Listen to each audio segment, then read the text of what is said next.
recherche également des gens pour venir parler et leur faire partager leur expérience professionnelle, les plaisirs, mais également les douleurs, les difficultés, qu'ils sachent où ils vont, de la part de gens qui peuvent dire des choses que nous, en tant que pédagogues, on ne peut pas dire parce qu'on n'est pas dans ce monde-là.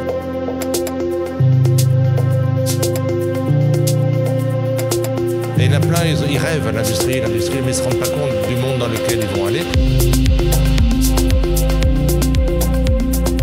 Bonjour à tous et bienvenue dans Aujourd'hui à la 3P, une série de podcasts liés à Good Manufacturing Podcast. Aujourd'hui avec moi, j'accueille Eric Marconi. Bonjour Eric, comment ça va ? J'ai mal au genou. Mais à part ça va bien. Ouais, ça va pas s'arranger avec tout ce que vous allez marcher. Ouais, c'est ça le problème. Ouais. Mais ça va bien, oui, merci. Alors du coup, vous êtes professeur à l'université de Strasbourg, c'est ça ? Ouais. Et alors du coup, qu'est-ce que vous êtes venu chercher à la 3P ? À chercher.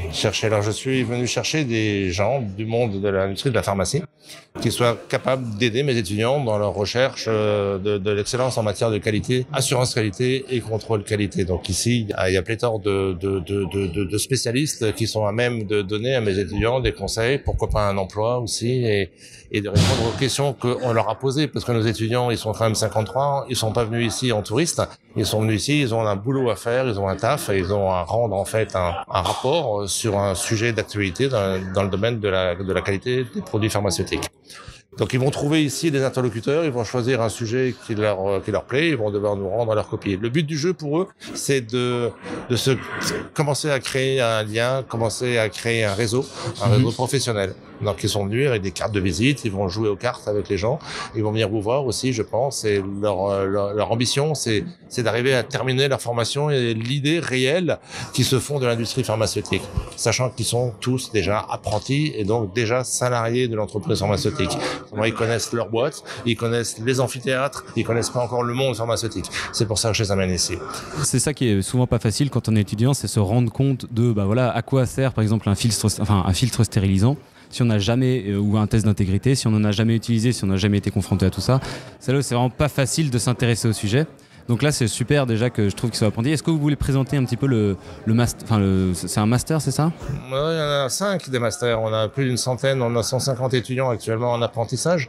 C'est beaucoup, ça fait plaisir, surtout pour les responsables pédagogiques, de savoir qu'on va former 150 étudiants et que ces 150 étudiants auront déjà un travail avant la fin de leurs études. Donc on a vraiment l'impression de bosser pour le monde pharmaceutique, pour les étudiants eux-mêmes, et de former des gens pour qu'ils aient un travail. Alors, ce que l'on fait, c'est qu'on a donc un master qui s'appelle Sciences du médicament et des produits de santé. Ça, c'est la mention, c'est le top, c'est tout au-dessus. Et ce master va se dériver en 5 parcours. Certaines personnes appellent ça des spécialités. Le vrai mot, c'est des parcours. On a 5 parcours, dont 4 qui se font en apprentissage. Dans chaque parcours, on a 20, 25, parfois 30 étudiants. Et on a également, alors si vous faites le total, la multiplication, vous n'arriverez pas aux 150 dont je vous ai parlé tout à l'heure. C'est parce qu'on a encore créé autre chose à côté. Ce sont des licences pro. On a plusieurs licences pro également qui se font également en apprentissage. Donc on a beaucoup d'apprentis. On en a beaucoup. Et tous n'ont pas la chance de venir ici. Il n'y a que 2 parcours sur les 5 dont je vous ai parlé tout à l'heure qu'on a amené ici. On a amené ici pour parler aux exposants. Voilà. Et écoutez les exposés aussi, des spécialistes, pour avoir accès à des professionnels de l'industrie pharmaceutique. Sachant que là, c'est les étudiants qui vont vers les industriels, alors que pendant toute l'année, nous, on fait venir des industriels chez nous. Donc, on recherche également des gens qui viennent à la faculté pendant que nos étudiants y sont, parce que comme ils sont en apprentissage, ils ne sont chez nous que 2 semaines toutes les 10 semaines, pour venir parler et leur faire partager leur expérience professionnelle, les plaisirs, mais également les douleurs, les difficultés, qu'ils sachent où ils vont, de la part de gens qui peuvent dire des choses que nous, en tant que pédagogues, on ne peut pas dire parce qu'on n'est pas dans ce monde-là. On essaie de s'en rapprocher, on se met à l'interface, mais il y a que les gens qui baignent dedans, qui peuvent faire connaître ce genre de choses aux étudiants. Et il y en a plein, ils ont les idées, ils rêvent à l'industrie, mais ils se rendent pas compte du monde dans lequel ils vont aller. D'autres ne connaissent pas du tout et ne savent pas où ils vont aller. D'autres ont peur. Donc ils ont besoin de gens qui ont des compétences que nous, pédagogues, n'avons pas et qui vont pouvoir leur donner. Donc ils viennent 2 heures, 3 heures, une fois dans l'année, transmettre ce genre de compétences à nos étudiants, c'est très bien. Et donc si on est intéressé pour intervenir par exemple à la fac de Strasbourg, comment est-ce qu'on doit faire ?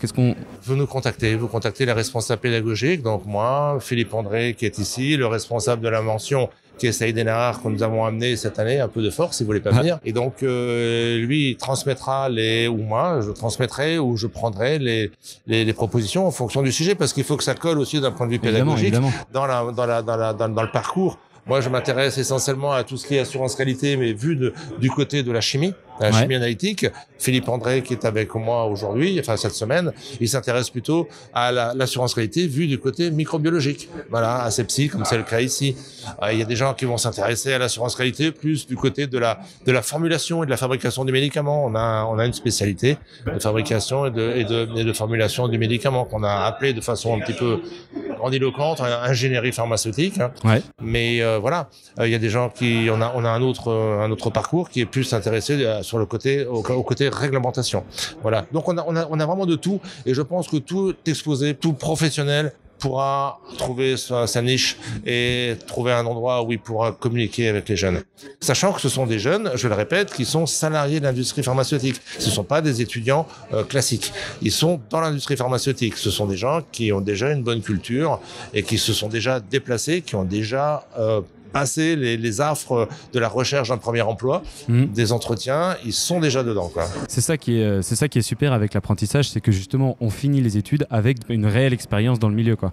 Moi je suis complètement pour l'apprentissage, j'en ai fait un également d'apprentissage, c'était absolument génial, et puis du coup à la fin de l'apprentissage déjà on a pas mal de chances de rester dans la boîte qui nous a prise, et en plus après si jamais ça se fait pas pour des raisons X ou Y, du coup on a vraiment beaucoup plus de chances que quelqu'un qui a jamais bossé, quoi.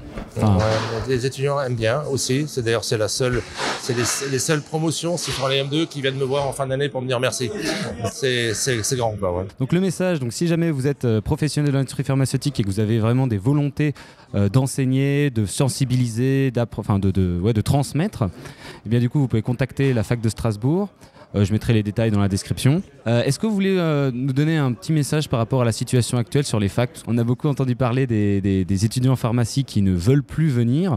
Comment est-ce que vous pourriez motiver les étudiants à choisir du coup le parcours de pharmacien, et plus particulièrement pharmacien industriel ? Ah oui, alors là vous me posez une colle, parce qu'en fait dans la faculté où je travaille, on a une grosse partie de nos étudiants qui vont vers la filière industrie, et ça pose des petits soucis parce que effectivement on l'a vu dans des reportages télévisés il y a pas tellement longtemps, les pharmaciens d'officine commencent à avoir du mal à trouver des étudiants, mais bon, la faute n'est pas seulement aux formateurs, la faute n'est pas seulement due aux étudiants qui préfèrent une filière industrie.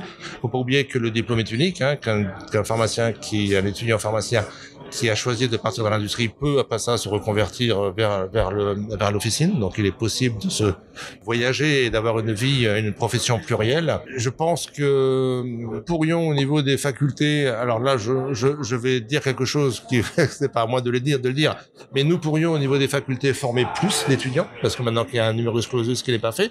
Par contre, on n'en a pas les moyens, puisque nos facultés ont été taillées et conçues pour un nombre d'étudiants qui a été fixé par le numerus clausus. Maintenant, on nous enlève le numerus clausus en disant formez-en plus. Non, parce que si on en forme plus, on en formera moins bien, parce qu'on fera moins de TP, on fera moins de TD, parce on aura plus d'étudiants, on aura, travaux pratiques, on n'a pas la place, nos amphis. Moi, je fais cours dans un amphi qui a une capacité de 130 étudiants, on a un numerus clausus à 124. Il n'y a pas moyen de mettre plus d'étudiants là-dedans, quoi. Donc, on peut pas augmenter nos promotions. C'est techniquement impossible. Et puis, il faut plus de bras. J'ai peur d'être redondant avec toutes les revendications salariales, etc. Mais si on veut faire plus, il faut donner plus de moyens. Et les moyens, c'est quoi? C'est des locaux.